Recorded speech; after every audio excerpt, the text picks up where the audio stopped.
நம்ம பாரதி சீரியல்ல இப்போ ஒரு எக்ஸ்ட்ரானரியான எபிசோட் வந்திருக்குன்னே சொல்லலாம். அதுக்கு இத்தன நாளா எத நோக்கி நம்ப மனசு தேடிட்டு இருக்குன்னு தெரியாம இருந்துச்சு. இப்ப மனோ செஞ்ச செயல்னால ஈஸியா கண்டுபிடிக்கிற மாரி தெரியுது. இத பார்த்தோனே மித்ரா பட்டமாகுறாங்க. மிஸ் பண்ணாம ஃபுல் வீடியோயும் கேளுங்க. இந்த வீடியோ பிடிச்சிருந்துச்சுனா லைக் பண்ணி நம்ம சேனல் கன்டினியூவா ஆதரவு தாங்க. மனோ சொல்றாங்க, "இனிமேட்டு நாங்க இந்த வீட்ல இல்ல. ஆதி சார், மித்ரா மேடம் நீங்க எங்களுக்கு எவ்வளவோ உதவி பண்ணியிருக்கீங்க. நீங்க பண்ணதெல்லாம் வெளி ஆளுங்கலாம் நெனச்சு கூட பார்த்துருக்க முடியாது. அவ்வளோ உதவி பண்ணியிருக்கீங்க எங்களுக்காக. இருப்பினும் உங்களுக்கு நாங்க சுமையா இருக்க விரும்பல. நாங்க ஒரு வேற வீடு பார்த்துட்டோம். இன்னும் 1 வீக்குள்ள நாங்க அந்த வீட்டுக்கு ஷிஃப்ட் ஆயிடுவோம். நன்றி மேடம்ங்கிற மாரி சொல்றாங்க. இத கேட்ட உடனே ஆதி கொஞ்ச நாள் போட்டுமே, அதுக்கப்புறமேட்டுக்கு எதுவா இருந்தாலும் பண்ணிக்கலாங்கிற மாரி சொல்றப்ப, "இல்ல சார், எப்படி இருந்தாலும் ஆதித்யாக்கு நீங்க அப்பா இல்லங்கிற விஷயம்லாம் கூடிய சீக்கிரம் தெரிய தான் போகுது. இப்ப வேணா நீங்க நடிக்கலாம். ஆனா ஆதித்யாக்கு மாசம் கழிச்சு நடக்க வேண்டியது எல்லாம் நல்லபடியா நடந்ததுக்கு அப்புறம் தெரிஞ்சாலும் பிரச்சனை தான். அதுக்கு முன்னாடி தெரிஞ்சாலும் அதே தான். அதனால நாங்க குட்டி ஆதிய கூட்டிட்டு இங்கேருந்து போறது தான் சார் நல்லது. நீங்க நல்லபடியா உங்க வாழ்க்கைய பாருங்க. எங்களால நீங்க ஏன் சார் இப்படியெல்லாம் பண்ணணும்? எனக்கு நீங்களும் மித்ரா மேடம் நல்லா இருக்கணும். அதுக்கு தான் சார் ஆசை அப்படின்னு சொல்லும்போது மித்ரா பாட்டமாயிட்டாங்க. என்ன இவன் பேசுறதெல்லாம் பார்த்தா நமக்கு நல்லது பண்ற மாரி இருக்கு. ஆனா அப்படியெல்லாம் ஒண்ணும் தெரியலையே! மித்ரா யோசிக்கிறாங்க. இவங்க எல்லாரும் இந்த வீட்ட விட்டு போயிட்டா, ஆதிக்கு என்ன நடந்துச்சு? ஏது நடந்துச்சு? எத பத்தி என் மனசு தேடுதுங்கிற விஷயம்லாம் தெரிஞ்சிருச்சுனா, அப்புறம் நான் என்ன பண்ணுவேன்? அப்படின்னு சொல்லி யோசிக்கிறாங்க நம்ம மித்ரா. அதெல்லாம் ஒண்ணும் வேணாம் அப்படின்னு சொல்லி, நீங்க இங்கேயே தங்குங்கங்கிற மாரி சொல்றாங்க. இல்ல மேடம் நாங்க போயிட்டு வரோம்ன்னு சொல்லிட்டு, அவங்க பாட்டுக்கு போறாங்க. நம்ப சாரதாவோட பையன் அப்படியே யோசிச்சுட்டே இருக்காங்க. என்ன பண்ணணும்? ஏது பண்ணணும்னு சுத்தமா தெரியாம நிக்கிறாங்க. மித்ரா மாட்டுக்கும், "நீ எத நோக்கி கவலைப்படாத. என்னைக்கா இருந்தாலும் அவங்க நம்மள விட்டு போக தானே போறாங்க. அவங்கள பத்தி யோசிக்காத" அப்படின்னு சொன்னேன். "சரி மித்ரா" அப்படின்னு சொல்லிட்டு அவங்க மாட்டுக்கும் யோசிச்சுட்டே போறப்ப, அச்சச்சோ! இவன் கண்டுபிடிச்சுருவானோ? தேவையில்லாம மனோ ஆதிய யோசிக்க வைக்கிறானே! எதுக்காக மனோ இப்படியெல்லாம் திடீர்னு செய்றான்? குட்டி ஆதிக்காகயா? இல்ல 2 பேரையும் அக்காவையும், மாமாவையும் சேர்த்து வைக்கணுங்கிறதுக்காகயா? ஒண்ணும் புரியலையே! நம்பளா எந்த விஷயமும் அவங்களுக்கு தெரியாத வரைக்கும், நம்பலாம் ஏதாவது பேசி ஞாபகப்படுத்திறக் கூடாதுன்னு வேற அமைதியா யோசிச்சுட்டு அப்படியே உட்கார்ந்துட்டு இருக்காங்க.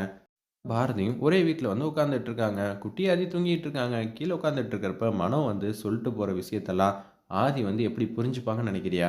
ஆதிக்கு பெருசா எதுவும் தெரியாது. தெரிய போறதும் இல்ல. தெரிஞ்சா நீ வேணான்னு சொல்லுவியா? என்ன நினைச்சிட்டு இருக்க? அதான் எல்லாரும் சொல்றோம்ல. அவருக்கா இந்த விஷயத்த தெரிய வைக்கிறது தான் நம்பளோட வேலையே. அமைதியா இருன்னோனே மனோ வந்துடுறாங்க. என்ன எங்க அக்கா சொன்னாங்க. எப்படி இருந்தாலும் அவருக்கு எதுவும் தெரிய போறது இல்லன்னு தானே சொல்லிட்டு இருக்காங்க. அப்படியெல்லாம் ஒண்ணும் இல்ல. நிச்சயம் நமக்கு நல்லது நடக்கப் போகுது. அக்காவோட வாழ்க்கைய நான் சரி செஞ்சு தரப்போறேன். இத்தன நாளா எனக்கு இந்த விஷயம் தெரியாம இருந்திருக்கு. ஆனா, அவருக்கு கூடிய சீக்கிரம் எல்லாம் புரியப் போகுது. "டேய்! அப்படியெல்லாம் எதுவும் செஞ்சிராதடா அவசரப்பட்டு.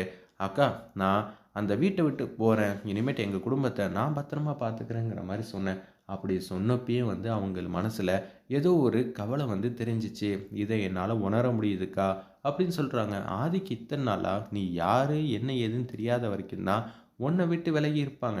ஆனா, கூடிய சீக்கிரம் எல்லாமே ஆதிக்கு தெரிய போகுது.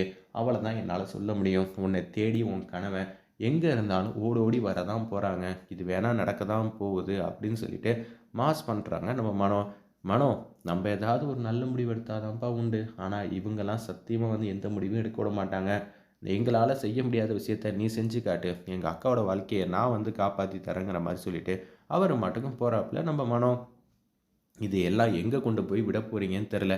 அவங்க எதுவும் பிரச்சனை வராதுன்னு தான் சொன்னாங்க. ஆனா, ஆதியே என்ன தேடி வர அளவுக்கு நீங்க எதுவும் பண்ணாதீங்கய்யா, அமைதியா இருங்கங்கிற மாரி சொல்றப்ப, பாரதி நீயும் பேச மாட்ட, பேசுற எங்களையும் பேச விட மாட்டேன்னா எப்படி? கொஞ்ச நேரத்துக்கு நீ கொஞ்சம் அமைதியா இரு. அது போதுங்கிற மாரி பேசிட்டு இருக்காங்க.